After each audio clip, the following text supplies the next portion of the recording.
Media کی طرف سے بھی اور پی ٹی آئی کی بھی آج جو ہے وہ پوری سامنے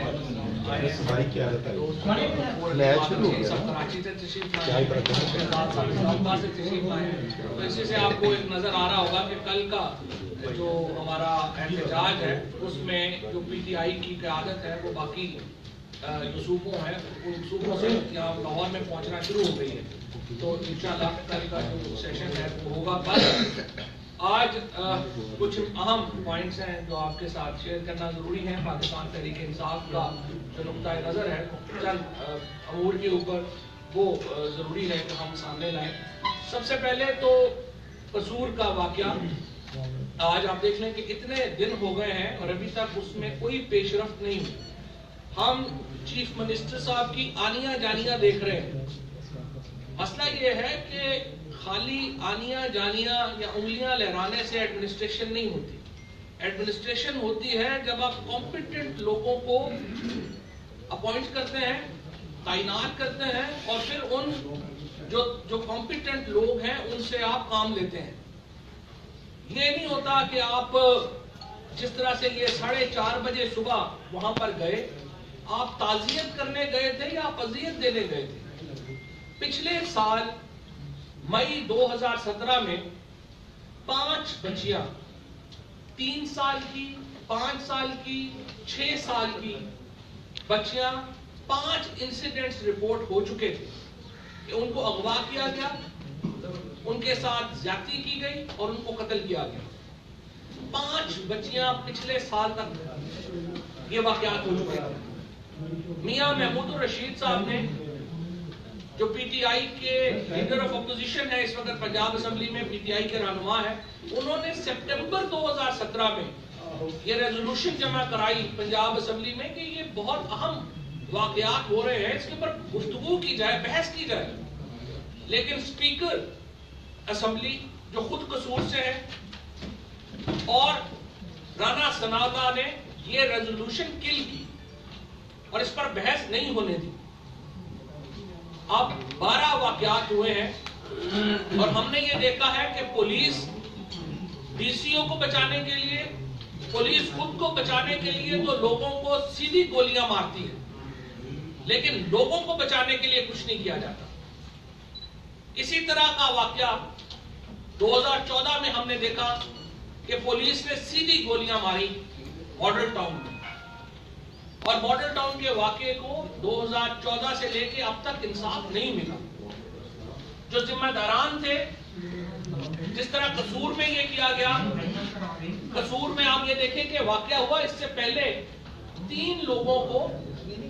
انکاؤنٹر کر کے مار دیا جا چکا ہے. 3 لوگ وہاں فیک انکاؤنٹر میں مار دیے گئے ہیں کہ یہ وہ لوگ ہیں جو کہ چھوٹی بچیوں سے زیادتی میں ملوث ہیں, ان کو انکاؤنٹر کر کے مار دیا. اب پتہ چل رہا ہے کہ واقعات تو پھر بھی ہو رہے ہیں. تو اس کا مطلب ہے کہ جو لوگ مارے گئے جعلی پولیس مقابلوں میں وہ مجرم نہیں تھے. پنجاب میں فیک پولیس انکاؤنٹر ایک رواج بن گیا ہے,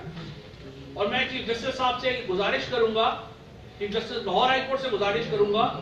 کہ وہ صرف نمبرز منگوائیں پولیس انکاؤنٹرز کے. ہوشربا تعداد ہے یہاں پر پولیس انکاؤنٹرز کی, اور کوئی نہیں پتا کہ یہ سب لوگ جو ہلاک کیے جا رہے ہیں یہ مجرم ہے بھی یا نہیں. اور ہم یہ سمجھتے ہیں کہ قصور کا واقعہ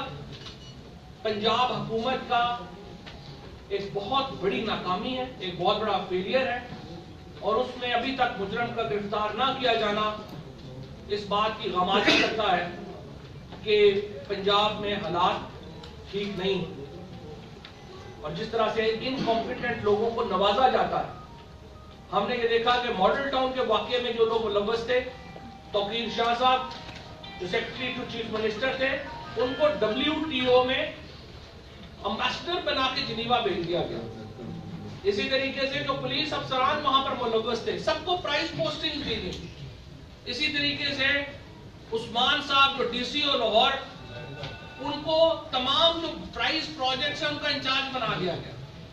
تو جو براہ راست لوگ ملوث تھے گولیاں مارنے والے, جب شہباز شریف صاحب ان کو نواز رہے ہیں، جب شہباز شریف صاحب ان کو پرائز پوسٹنگز دے رہے ہیں، تو اس کا کیا مطلب؟ اس کا مطلب یہ ہے کہ وہ شہباز شریف صاحب کے احکامات پر عمل کر رہے تھے۔ اگر وہ چیف منسٹر کے احکامات پر عمل نہ کر رہے ہوں تو ان کو نوازنے کی کیا ضرورت ہے؟ اور یہ ایک انسانی مسئلہ ہے جس کے لیے آج پورے پاکستان کی حزب اختلاف اکٹھی ہے۔ معاملہ طاہر القادری کا ساتھ دینے کا نہیں ہے۔ طاہر القادری صاحب کے ساتھ ان کی اپنی سیاسی سوچ ہو سکتی ہے، پاکستان پیپلز پارٹی کی اپنی سیاسی سوچ ہو سکتی ہے، پاکستان تحریک انصاف کی ایک اپنی سیاسی سوچ ہے، لیکن پاکستان کی تمام سیاسی جماعتیں اس بات کے اوپر اکٹھی ہیں کہ آپ اپنے مخالفین کو قتل نہیں کر سکتے، آپ اپنے مخالفین کو گولیاں نہیں مار سکتے، سیاسی مخالفین کو اس طرح سے ٹریٹ نہیں کیا جاتا جس طرح سے شہباز شریف صاحب نے پنجاب میں کیا۔ پہلا جب یہ واقعہ ہوا تو رانا ثناء اللہ صاحب تو کہہ رہے تھے، ذمہ داری قبول کر رہے تھے اور کہہ رہے تھے پولیس نے صحیح کیا کیونکہ اندر سے گولیاں آ رہی تھیں۔ بعد میں تحقیقات ہوئی، پتہ چلا کہ اندر سے تو ایک گولی بھی نہیں آئی، نہتے لوگوں کو بالکل قریب سے گولیاں ماری گئی جس میں حاملہ عورتیں بھی شامل تھی، ہماری بہنیں شامل تھی، ان کو گولیاں ماری گئی۔ 100 سے زیادہ لوگ تو جو زخمی ہیں ان کا تو نام ہی کوئی نہیں ابھی لے رہا، جو ڈسیبل ہو گئے، اتنے قریب سے گولیاں ان کو لگیں۔ اس وقت تو رانا ثناء اللہ نے خود کہا کہ یہ پولیس کا ایکشن صحیح تھا۔ بعد میں جب تحقیقات ہوئی اور یہ بات بالکل کھل کے سامنے آ گئی کہ پولیس نے نہتے لوگوں کے اوپر گولیاں چلائیں، تو اس وقت رانا ثناء اللہ اور شہباز شریف نے خود کو ڈسٹینس کیا اس واقعے سے۔ یہ احتجاج پاکستان میں کسی سیاست کے لیے نہیں ہو رہا، یہ احتجاج اس لیے ضروری ہے کہ اگر آج سیاسی جماعتیں اس اصول کے اوپر جدوجہد نہیں کرتی کہ آپ مخالفین کو اس طرح سے اسلحے کے زور کے اوپر، طاقت کے زور کے اوپر متی نہیں کر سکتے، تو پھر سیاست ہو نہیں سکتی۔ طالبان کی جو حکومت کا، طالبان کا جو نظام ہے،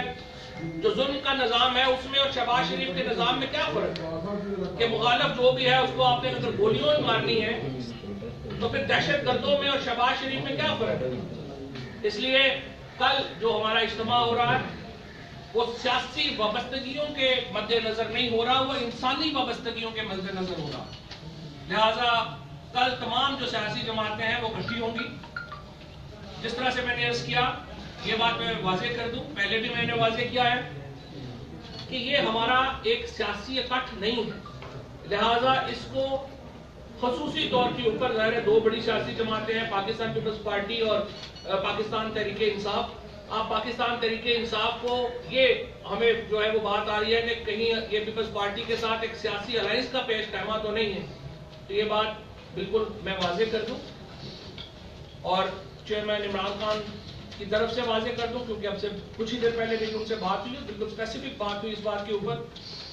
کسی طور کے اوپر بھی پاکستان تحریک انصاف اور پاکستان پیپلز پارٹی کا سیاسی الائنس ممکن نہیں ہے۔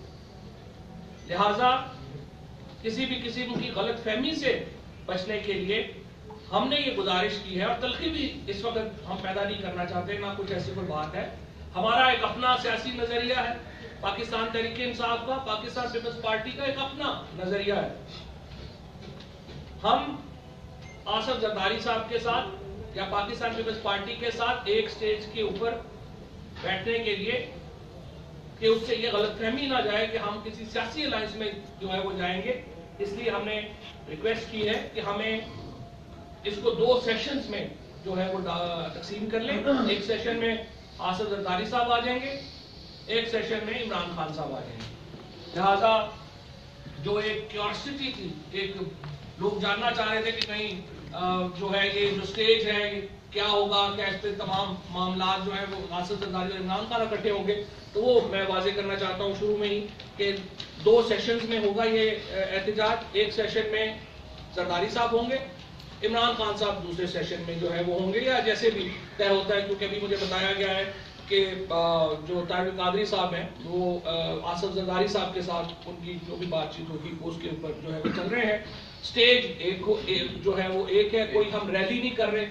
کیونکہ کوئی کنٹینر نہیں ہے، کوئی ریلی نہیں ہے، لہٰذا جو معاملہ ہے وہ ایک یہ فی الحال جو احتجاج ہے وہ ایک دن کا ہے، لیکن یہ احتجاج جاری شہباز شریف صاحب کے جانے پر ہی یہ احتجاج ختم ہوگا۔ یہ احتجاج آپ کے سامنے اس کا پہلا سمجھیں کہ پہلا باب ہے جو کل کھلے گا۔ اس احتجاج کو یہ نہ سمجھا جائے کہ کل ہوگا اور ختم ہو جائے گا، یہ احتجاج شہباز شریف اور پنجاب حکومت کے خاتمے پر ہی منتنج ہوگا۔ آج صبح نواز شریف صاحب کی بھی پیشی تھی اور نواز شریف صاحب نے یہ کہا کہ انہیں سمجھ نہیں آ رہی کہ ان کو یہ روز جو ہے وہ عدالتوں میں کیوں آنا پڑتا ہے۔ تو ہم نے تو پہلے بھی آپ کو بڑی دفعہ یاد کرایا ہے، پھر یاد دلا دیتے ہیں، 300 ارب روپیہ آپ کے بچوں کی 16 کمپنیز میں ہے۔ عدالت 134 دن سپریم کورٹ نے آپ سے پوچھا، یہ عدالت بھی آپ سے پوچھ رہی ہے کہ یہ پیسے آپ کے اکاؤنٹس میں کہاں سے آئے۔ آپ اس سوال کا جواب دیجئے، ہماری بھی تکلیف ختم ہوگی، آپ کی بھی تکلیف ختم ہوگی۔ اور جس طریقے سے اس وقت نواز شریف اپنے پیسوں کو بچانے کے لیے جس طرح لگ رہا ہے کہ ان میں مجیب الرحمان کی روح بول رہی ہے اور وہ خود کو پاکستان سے بڑا سمجھنا شروع ہو گئے ہیں، یہ ان کی بہت بڑی غلط فہمی ہے۔ پاکستان کے ریاستی اداروں کے خلاف جس طریقے کی زبان نواز شریف استعمال کر رہے ہیں، اور اب تو ہم نے دیکھا ہے کہ چودھری نثار صاحب کھل کے بتا رہے ہیں کہ کس طرح کی سازشیں جو ہے وہ ہو رہی ہیں۔ چودھری نثار صاحب کو البتہ مجھے نہیں سمجھ آتی کہ انہیں کیا مجبوری ہے کہ مسلم لیگ نون والے کہہ رہے ہیں کہ آپ جائیں، لیکن وہ پتہ نہیں اب کیوں ادھر جو ہے وہ بیٹھے ہوئے ہیں، لیکن بہرحال یہ تو ان کی اپنی سیاست ہے، اور اگر ایک سیٹ کے لیے انہیں جو ہے وہ وہیں رہنا ہے تو ان کی اپنی مرضی ہے، لیکن وہ کھل کے بتا رہے ہیں کہ کس طرح کی سازشیں اور کس طرح کی جو اس وقت ایک پولیٹیکل سرگرمی نواز شریف صاحب نے کی ہے اور پرویز رشید نے کی ہے اور باقی لوگوں نے کی ہے، وہ جو ہے ہمارے سامنے جو ہے وہ آ رہی ہے۔ لیکن بہرحال ہم نے دیکھا ہے یہی ہے کہ نواز شریف جو ہے وہ بھی پاکستان کے سیکیورٹی نیریٹو کو، پاکستان کی ایجنسیز کو، سیکیورٹی ایجنسیز کو، پاکستان کی فوج کو کھلے عام تنقید کا نشانہ بناتے ہیں، اور سپریم کورٹ کو تو خیر وہ شاید سمجھتے ہی نہیں ہے کچھ، وہ تو کہتے ہیں کہ بس بیٹھے ہوئے ہیں۔ اور سپریم کورٹ کا یہ معاملہ چل رہا ہے، ہم دیکھ رہے ہیں کہ جس طریقے سے سپریم کورٹ کو تنقید کا نشانہ بنایا جاتا ہے اور سپریم کورٹ کے ججز بے پناہ صبر کا مظاہرہ کر رہے ہیں۔ سپریم کورٹ کا رویہ الیکشن کمیشن کے رویے سے بالکل مختلف ہے۔ الیکشن کمیشن نے جس طریقے سے عمران خان صاحب کے ساتھ جو رویہ اپنایا، انہیں الیکشن کمیشن کی تاریخ کا پہلا کنٹیمپٹ نوٹس ایک بالکل معمولی بات کے اوپر عمران خان صاحب کو ایشو کیا گیا۔ الیکشن کمیشن کو چاہیے ذرا سپریم کورٹ کے ججز سے ذرا سیکھے، خصوصاً سردار رضا صاحب کو میں کہوں گا، خود بھی سپریم کورٹ کے جج رہے ہیں، ذرا سپریم کورٹ سے سیکھیں کہ وہ کس طرح سے کنڈکٹ کر رہے ہیں اور کتنے کھلے دل کے ساتھ وہ تنقید کو برداشت بھی کرتے ہیں اور کس طریقے کار سے وہ آگے چل رہے ہیں۔ الیکشن کمیشن سے تو یوں لگتا ہے کہ پی ٹی آئی کے ساتھ ایک محاذ کھول لیا، یعنی یہ جو عائشہ گلالائی اور اکبر کیا نام ہے، اکبر ایس بابر نما لوگ، یعنی جن کی کوئی حیثیت ہی نہیں ہے، وہ الیکشن کمیشن سے جا کے لیڈ لیتے ہیں اور اگلے دن آ کے پٹیشن فائل کر دیتے ہیں، اور الیکشن کمیشن ان کی پٹیشنوں کے اوپر عمران خان کو نوٹس دے جا رہا ہے۔ عائشہ گلالائی کی ویڈیوز ہیں، عائشہ گلالائی لوگوں کو اپروچ کر رہی ہیں کہ میں نئی پارٹی بنا رہی ہوں، میری پارٹی میں شامل ہوں۔ پی ٹی آئی کی قیادت کے اوپر، عمران خان صاحب کے اوپر وہ روزانہ ہرزہ رسائی کرتی ہیں، لیکن الیکشن کمیشن کہتا ہے نہیں، آپ پی ٹی آئی میں ہیں۔ اکبر ایس بابر جس کا جو کہتا ہے میں پی ٹی آئی کو تباہ کرنے کے مشن پہ ہوں، اس کی اپلیکیشنز آتی ہیں، الیکشن کمیشن کہتا ہے نہیں، یہ پی ٹی آئی کے ایک رکن نے اپلیکیشن دے دی اور الیکشن کمیشن اس کے اوپر چل پڑا۔ Code of conduct, Imran Khan صاحب کے اوپر کیس چل رہا ہے کہ جیلم میں انہوں نے جلسہ کیوں کیا اور انہوں نے چکوال میں جلسہ کیوں کیا۔ مجھے آپ بتائیں کہ لیڈر آف دی جو ایک اپوزیشن پارٹی کا رہنما، جس کے پاس سوئی گیس دینے کا اختیار نہیں ہے، جس کے پاس بجلی دینے کا اختیار نہیں ہے، جس کے پاس پیسے بانٹنے کا اختیار نہیں ہے، وہ اگر اپنی پارٹی کے لوگوں کے لیے جلسہ نہیں کرے گا تو وہ کیا کرے گا؟ اس کا مقصد کیا ہے ہوگا سیاست کا؟ الیکشن کمیشن میں سردار رضا صاحب، میں یہ سمجھتا ہوں کہ ہمیں کوئی یہ بات کہنے میں آر نہیں ہے کہ اس وقت جو الیکشن کمیشن کا کنڈکٹ ہے وہ انتہائی متنازع ہے۔ اب آج الیکشن کمیشن کی طرف سے خبریں آتی ہیں کہ ہم مئی میں حلقہ بندیاں مکمل کریں گے۔ آپ ایک مستقل باڈی ہیں، پرماننٹ باڈی ہیں، کروڑوں اربوں روپیہ پاکستان کے عوام کا ٹیکس پیئر کا الیکشن کمیشن پہ خرچ ہو رہا ہے۔ آپ کہہ رہے ہیں ہم تیار ہی نہیں ہیں حلقہ بندیوں کے لیے، تو آپ کیا وہاں پہ دیگے پکا رہے تھے اتنا عرصہ؟ جب نیا سینسس ہوا تو آپ کو اسٹیٹسٹکس ڈویژن کے ساتھ رابطے میں ہونا چاہیے۔ اگر آپ کو افرادی قوت کی ضرورت ہے آپ افرادی قوت لیں، آپ نئے لوگ بھرتی کریں اور مارچ تک آپ نئی حلقہ بندیاں مکمل کریں۔ آپ ہمیں سنا رہے ہیں کہ الیکشن وقت کے اوپر ممکن نہیں ہے کہ جناب ہمیں آگے جانا پڑے گا۔ آپ کو یہ آپ کی آئینی ذمہ داری ہے۔ آئین کا آرٹیکل 224 کہتا ہے جب بھی اسمبلیاں ٹوٹیں گی 90 دن کے اندر انتخابات ہوں گے۔ آپ نے یہ ذمہ داری مکمل کرنی ہے، اور اگر آپ کے افسران اس قابل نہیں ہیں، اگر آپ خود اس قابل نہیں ہیں کہ آپ تیار رہ سکے، تو پھر آپ ان عہدوں کے اوپر آپ قائم نہ رہیں۔ الیکشن کمشنر صاحب نے آتے ہی V8 گاڑی خریدی، مہنگی ترین گاڑی خریدی، پوچھا کہ آپ کی انٹائٹلمنٹ کیا ہے؟ وہ غصے میں آ گئے کہ جی ہم سے یہ کیوں پوچھا ہے کہ ہم گاڑی اپنی انٹائٹلمنٹ سے زیادہ کی کیوں رکھے ہوئے ہیں؟ سو میں چیف الیکشن کمشنر سردار رضا صاحب کو بڑا مؤدبانہ گزارش کروں گا اور الیکشن کمیشن کو گزارش کروں گا، ہم بحیثیت سیاسی جماعت الیکشن کمیشن کے کردار سے مطمئن نہیں، اور آپ اپنا کنڈکٹ ابھی جس طریقے سے آج کیا گیا، یہاں تو نواز شریف صاحب کا تو الیکشن ہوا تھا کہ ایک کمرے کے اندر سب کو بلا لیا گیا اور کہا ہاتھ کھڑا کریں، ہاتھ کھڑا کر دیا جی نواز شریف صاحب صدر ہو گئے۔ عمران خان کے الیکشن کے لیے ہزاروں لوگوں نے ووٹ دیا اپنے موبائل فون کے ذریعے، باقاعدہ کیمپین چلی،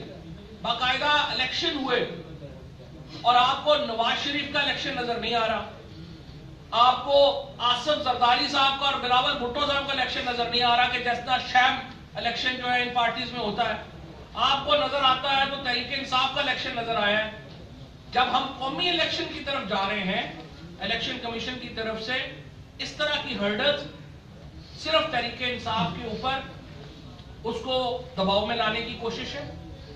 اور ہم اس کو مسترد کرتے ہیں۔ اور اگر الیکشن کمیشن نے اپنا کنڈکٹ بہتر نہ کیا تو ہمیں سوچنا پڑے گا کہ ہم اس بارے میں کیا اپنی حکمت عملی جو ہے وہ بناتے ہیں۔ اس کے ساتھ ساتھ کل کا جو دھرنا ہے اس کے لیے اور احتجاج ہے جو ہمارا کل کا، اس کے لیے تمام تیاریاں مکمل ہیں۔